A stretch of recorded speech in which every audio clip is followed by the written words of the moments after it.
जनसंवाद खबर में आपका स्वागत। शिक्षक के घर को चोरों ने बनाया निशाना, लाखों का सामान किया गायब, पुलिस बनी मुख्य दर्शक। दरअसल घोसी थाना से महज 400 गज की दूरी पर चोरों ने एक शिक्षक के घर को रविवार के देर रात्रि निशाना बनाते हुए घर में चोरी की घटना को अंजाम दिया है। घटना को लेकर पीड़ित शिक्षक संजय कुमार का बताना है कि वह छठ पूजा की तैयारी को लेकर अपना गाँव बेलई गया था। इसी बीच चोरों ने रविवार के रात्रि घटना को अंजाम दिया। चोरी की इस वारदात में शिक्षक को 4 लाख से अधिक का नुकसान हुआ है। इस सिलसिले में शिक्षक के द्वारा मामले की सूचना पुलिस को दी गई है। घटना के संदर्भ में थाना अध्यक्ष ददन प्रसाद ने बताया कि पुलिस पीड़ित शिक्षक के लिखित शिकायत के आलोक में तत्काल मामले की जांच कर रही है। बता दें कि इलाके में चोरी की घटनाओं में इजाफा होने के बाद लोगों में दहशत कायम है और चोरों द्वारा लगातार इलाके में चोरी की घटना को अंजाम दिया जा रहा है।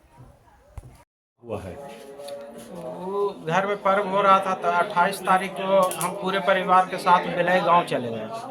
दोपहर में भी आए तो ठीक ठाक था। आज अचानक सुबह 7 बजे पड़ोसी फ़ोन किए कि आपका दरवाज़ा टूटा हुआ है। तो आकर के देखे तो देखते हैं कि पूरा ट्रंक और बक्सा है जो पूरा बिखरा हुआ है। उसमें सामान के जांच किए तो देखते हैं कि वो झुमका था और कान में 3 तल्ला होता है जे था, 3 जोड़ा पायल था और हनुमान जी थे और एक दुर्गा जी के लॉकेट था और 25,000 रुपया नकदी था गोदरेज में।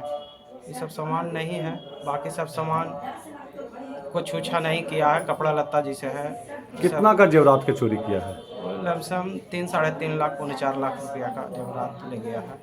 अच्छा, 25,000 नगद। 25,000 नगद। और कुछ सामान का चोरी किया है? जी नहीं, और कुछ सामान का चोरी नहीं किया है। और मतलब आप छठ करने चले गए थे घर है? हाँ। तभी चोर ने घटना को अंजाम दिया? हाँ। पुलिस को सूचना दिए हैं? हाँ, सूचना एफआईआर भी अभी दरखास्त दे करके आए हैं और 112 पर डायल किए थे तो आए थे, देख करके गए हैं।